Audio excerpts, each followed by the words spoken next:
그곳에서 주를 예배하리라. 아무도 찬양하지 않는 그곳에서 나 주를 찬양하리라.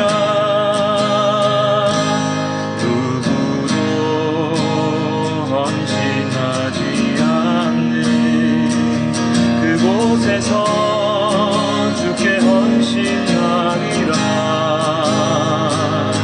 누구도 증거하지 않는 그곳에서 나 주를 증거하리라. 내가 받는 모든 땅 주를 예배하게 하소서. 주의 보혈로 덮어지게 하소서. 내가 선이고 주의 거룩한 곳 되게 하소서. 주의 향기로 물들이소서. 내가 받는 모든 땅, 내가 받는 모든 땅 주를 예배하게 하소서. 주의 보혈로 덮어지게 하소서. 내가 선이고 주의 거룩한 곳 되게 하소서. 주의 향기로 물들이소서.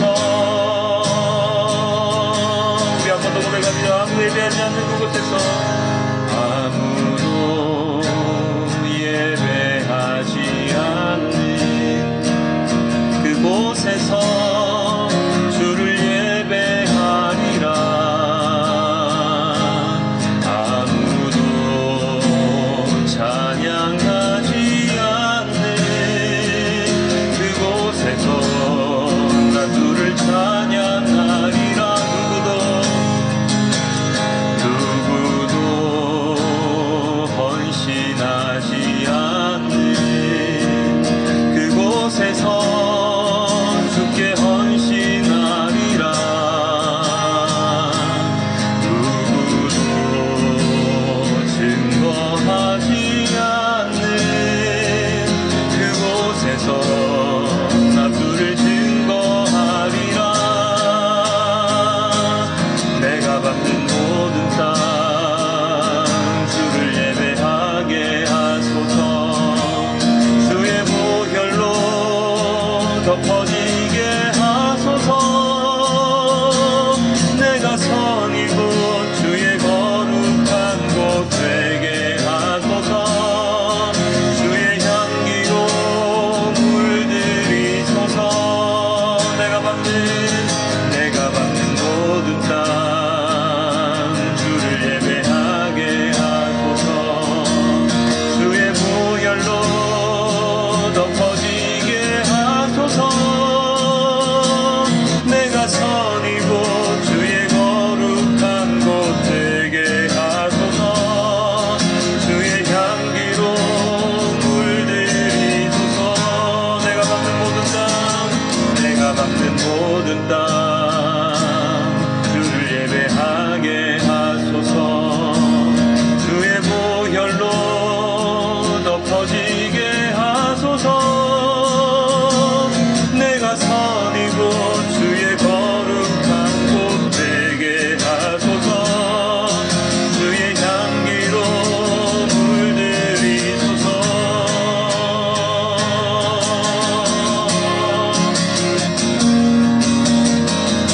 우리 보좌 앞에 모였네. 우리 보좌 앞에 모였네. 함께 주를 찬양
손에는 주를 닮은 섬김이 나의 삶의 주의 흔적 남게 하소서.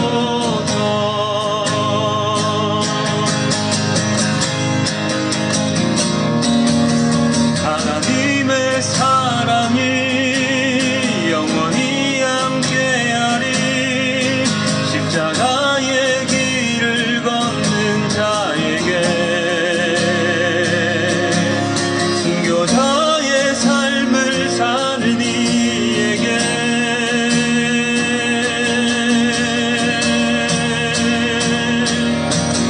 조롱하는 소리와 세상 유혹 속에도 주의 순결한 신부가 되리라.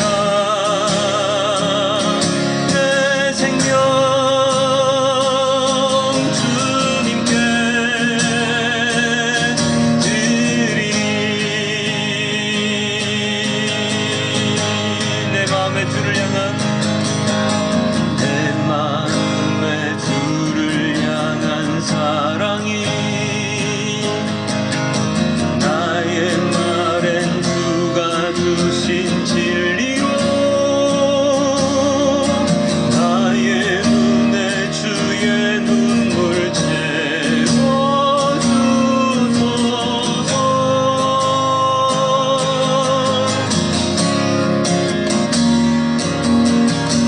내 입술에 찬양의 향기가,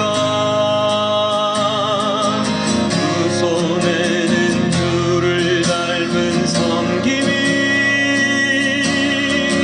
나의 삶의 주의 흔적 남게 하소서.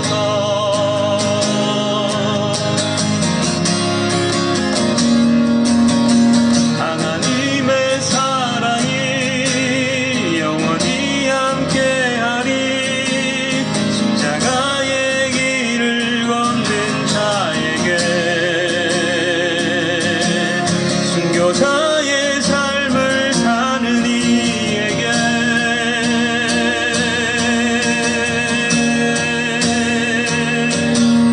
조롱하는 소리와 유혹 속에도 주의 순결한 신부가 되리라. 내 생명 주님께 드리리. 하나님의 사랑이, 하나님의 사랑이 영원히 함께하리. 십자가의 길을 걷는 자에게, 순교자의 삶을 사는 이에게,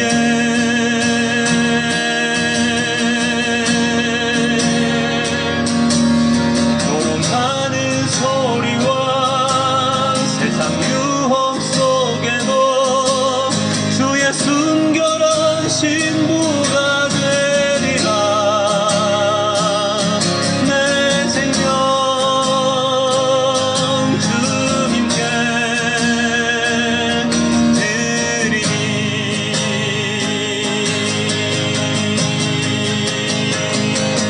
내 생명 주님께 드리리. 우리 함께 주님께 기도합니다.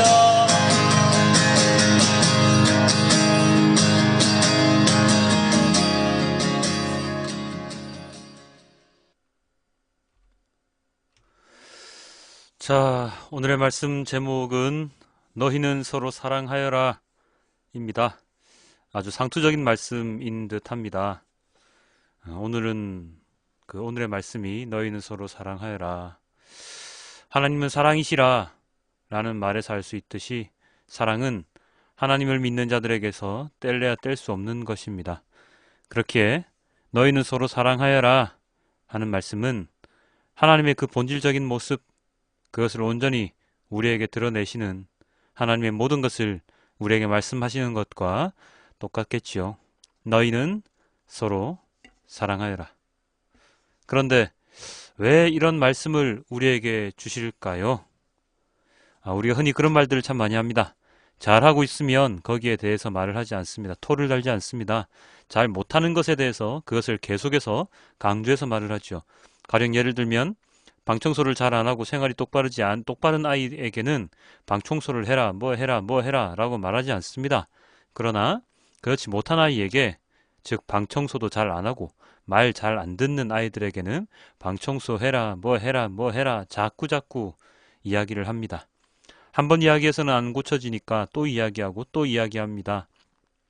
이것을 잘하는데 저걸 못하면 이것에 대해서는 이야기하지 않고 저것에 대해서만 이야기하는 것과 마찬가지이겠지요. 자, 너희는 서로 사랑하여라. 그렇게 생각하면 우리가 얼마나 우리를 사랑하지 않으면 하나님께서 우리에게 너희는 서로 사랑하라 라고 이야기를 하셨을까요? 우리가 사랑하지 않기 때문에 하나님의 사랑, 은혜, 믿음, 십자가, 말씀 등등에 대해서 계속해서 강조하고 계신 것은 아닐까요? 부모와 자식 간의 사랑은 누가 뭐래도 입을 떼지 않습니다. 부모는 자식을 당연히 사랑하고 자식은 그런 부모의 사랑을 늦게나마 깨닫고 자신의 자식에게 또 다른 내리사랑을 보여줍니다. 그러나 타인을 사랑하는 것, 그것은 그리 쉬운 일이 아닙니다. 오늘의 본문 요한복음 15장 9절 이렇게 나와 있습니다. 아버지께서 나를 사랑하신 것과 같이 나도 너희를 사랑하였다. 너희는 내 사랑 안에 머물러 있어라. 하나님 아버지는 예수님을 사랑하십니다. 왜요? 독생자 아들이니까요. 그것과 동일하게 예수님께서도 너희들, 즉 인간을 사랑하셨습니다. 어느 정도까지요? 바로 십자가에 매달려 죽으실 정도입니다. 누군가를 위해 죽는다는 것은 실로 가장 큰 사랑이지요. 오늘 본문 가운데서도 말씀으로 우리에게 전해주고 있지 않습니까? 13절입니다. 사람이 자기 친구를 위하여 자기 목숨을 내놓는 것보다 더 큰 사랑은 없다. 누군가를 위해서 자기 목숨을 버리는 사랑이 가장 큰 사랑이라고 예수님께서 우리에게 말씀하십니다. 즉, 예수님은 하나님의 사랑을 우리에게 보여주셨는데요. 그 사랑은 이 세상에서 가장 큰 사랑입니다. 가족도 아닌 친구를 위해서 목숨을 버린다는 것은 정말로 잊기 힘든 일이기 때문이죠. 그렇기 때문에 오늘날 타인을 위해서 자신의 목숨을 바치는 많은 의인들의 모습이 우리에게 전해질 때 많은 사람들이 감동을 하고 또 그의 죽음을 기리고 있습니다. 예수님의 그 십자가 사랑은 하나님이 보여주실 수 있는 가장 큰 사랑이었습니다. 그 사랑 안에 거할 때 인간들은 하나님의 그 사랑을 체험할 수 있고 그리고 예수님과 마찬가지로 대속적인 죽음까지도 가능하게 만듭니다. 그리스도인은 예수님을 따라 살아가는 자들입니다. 예수님을 따라 살아가는 자들이라는 것은 예수님의 말씀에 따라 사는 자, 예수님의 삶을 따라 사는 자이지요. 예수님의 삶은 어땠습니까? 육신의 몸을 입고 오셨고 사람들을 가르치셨으며 귀신을 쫓아내셨고 그리고 마지막으로 십자가에서 죽임을 당하셨습니다. 그런 모습을 지켜보았던 많은 제자들 또한 그분의 삶을 따라 순교의 삶, 헌신의 삶을 살았습니다. 베드로를 시작해서 요한까지 그리고 초대교회 집사들, 처음으로 스데반으로부터 시작해서 수많은 그리스도인들이 예수님의 복음을 전하기 위해서, 사랑을 전하기 위해서 자신의 목숨이 위태로운 순간에도 말씀 전하기를 주저하지 않았습니다. 그 모습이 진정한 그리스도인의 모습이라고 할 때 오늘날 살아가는 우리들의 모습은 그런 예수님의 모범을 제대로 따라 살아가는 자들이라고 말할 수 있을까요? 오늘날 그리스도인들의 모습은 어떠합니까? 교회를 열심히 다닙니다. 봉사도 열심히 합니다. 헌금도 많이 합니다. 사역 또한 남에게 뒤질세라 두세 파트씩 맡아서 합니다.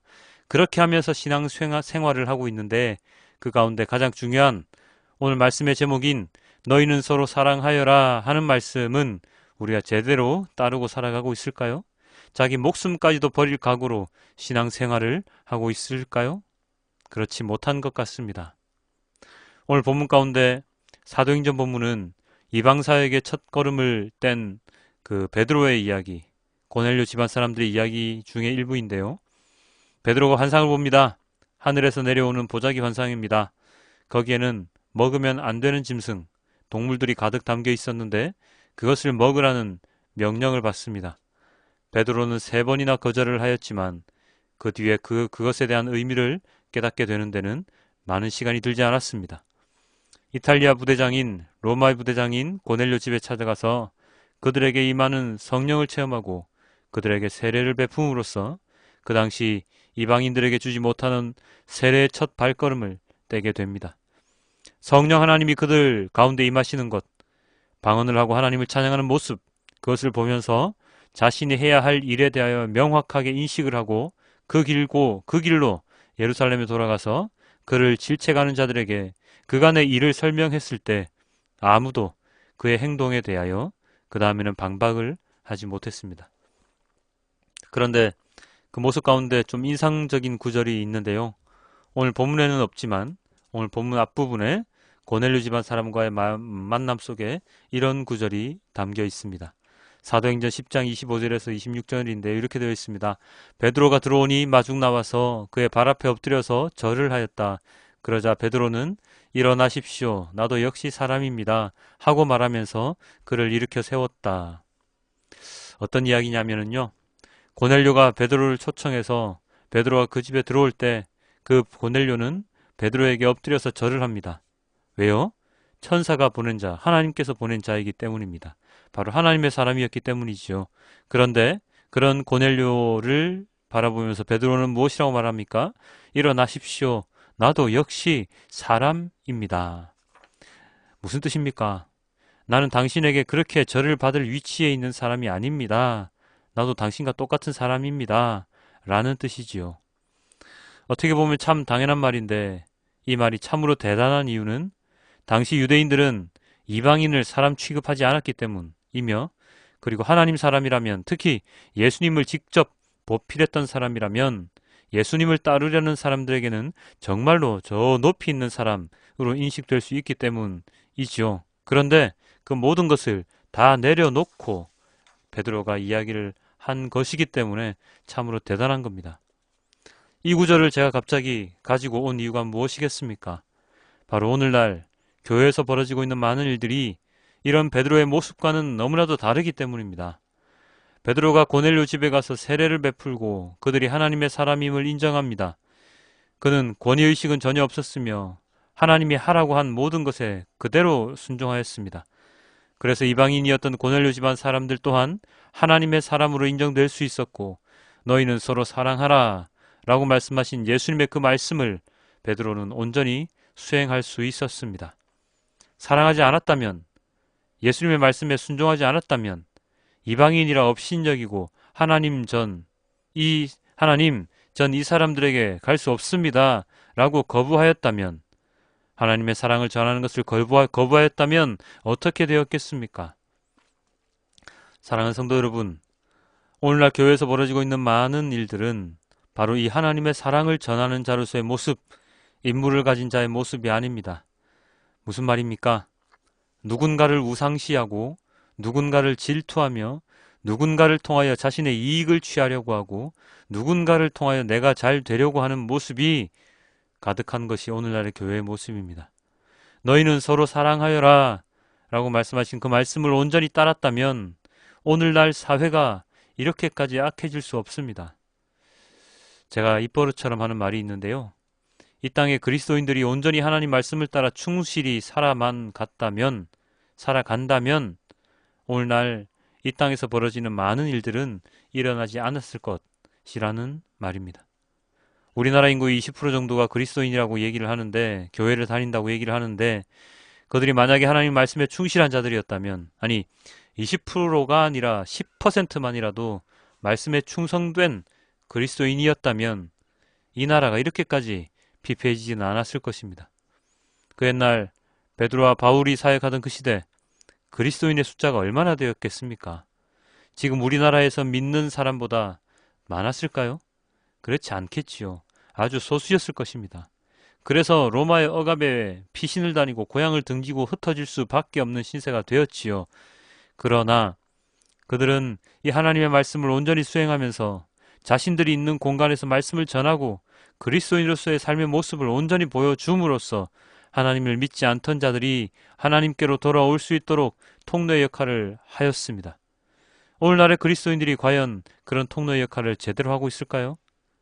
오늘날 이 교회가 그런 모습으로 떳떳하게 서 있을까요? 그렇지 않습니다. 어쩌면 교회가 먼저 앞장서서 세상의 불의를 조장하고 있는지도 모릅니다. 세상의 잘못된 시스템에 대하여 개혁의 목소리를 내는 것이 아니라 그 시스템 뒤에 숨어서 다른 이득을 취하고 있는지도 모릅니다. 그렇기 때문에 하나님의 사랑이 세상에 가득해야 할 지금 이 시점에 하나님의 사랑은 어디 간데 없고 오직 밤하늘 붉은 십자가 등만이 수없이 빛나고 있습니다. 그렇게 많은 십자가 등이 자유롭게 빛나는데 세상은 어쩜 이렇게 더욱 처절한 모습이 과거와 달라지지 않는 너무나도 험악한 모습이 되어버렸을까요? 요한일서 5장 4절 이렇게 나와 있습니다. 하나님에게서 태어난 사람은 다 세상을 이기기 때문입니다. 세상을 이긴 승리는 이것이니 곧 우리의 믿음입니다. 하나님을 믿는 믿음을 통하여 세상을 이기는 자들이 바로 그리스도인들인데요. 하나님을 믿는 믿음은 하나님의 사랑 안에 거할 때 큰 힘을 발휘하지요. 요한일서 5장 1절 이렇게 기록되어 있습니다. 예수가 그리스도이심을 믿는 사람은 다 하나님에게서 태어났습니다. 낳아주신 분을 사랑하는 사람은 다 그분이 낳으신 이도 사랑합니다. 그렇죠? 예수를 그리스도라고 믿는 자들, 그들이 하나님의 자녀들이고 그들은 예수님을 사랑할 수 있으며 예수님의 사랑 안에 거할 수 있고 그럴 때에 그들은 예수님의 계명, 너희는 서로 사랑하여라 하는 그 말씀을 온전히 따를 수 있는 자들이 될 것입니다. 사랑하는 성도 여러분, 너희는 서로 사랑하여라 라는 말씀은 우리가 여전히 사랑하지 못하고 있음을 반증하는 동시에 우리가 무엇을 해야 하는지에 대한 해답을 주시는 겁니다. 교회 다니는 것, 그것은 바로 우리들이 사랑하는 것이고 세상을 사랑하셨던 하나님의 말씀, 그리고 하나님의 사랑을 온 세상에 전하는 것이고 그리고 우리들 또한 그 사랑 안에 거하면서 하나님께서 주시는 충만한 기쁨을 누릴 수 있는 것입니다. 그것이 바로 교회에 다니는 것입니다. 그것이 바로 그리스도인입니다. 교회는 수직적인 관계의 세상의 회사 같은 시스템이 아니며 교회는 세상에 죄인들이 모여있기 때문에 분쟁이 있을 수밖에 없는 그런 공간이 아니며 교회는 단순한 교인들의 모임도 아닙니다. 교회는 사랑이며 교회는 말씀이며 교회는 기쁨이며 교회는 나 자신이며 교회는 예수님의 몸이며 교회는 거룩한 성전이며 교회는 세상의 등불입니다. 힘들고 지친 자들이 쉬어갈 수 있는 곳이 교회이며 찬양 소리가 언제나 끊이지 않는 곳이 교회이며 세상과 구별된 무엇인가가 있는 곳이 바로 교회입니다. 교회가 세상보다 뒤처지고 오히려 세상이 교회를 걱정하고 있는 현실의 모습은 바로 교회의 현 주소를 명확하게 보여주는 것입니다.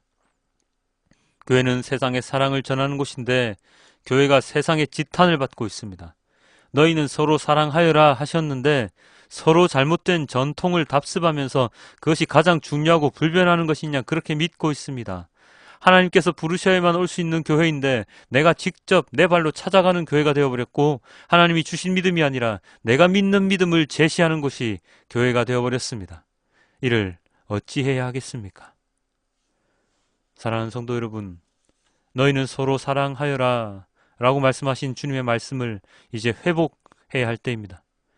고넬료 집안에 성령이 임하고 그들에게 세례를 줬던 베드로가 예루살렘 교회 사람들에게 당당했던 것처럼 이제 오늘날의 교회 구성원들 또한 하나님의 말씀을 온전히 믿고 따름으로써 그리고 전함으로써 우리에게 쏟아지는 모든 비난을 당당히 맞설 수 있는 그러한 교회가 되어야 합니다.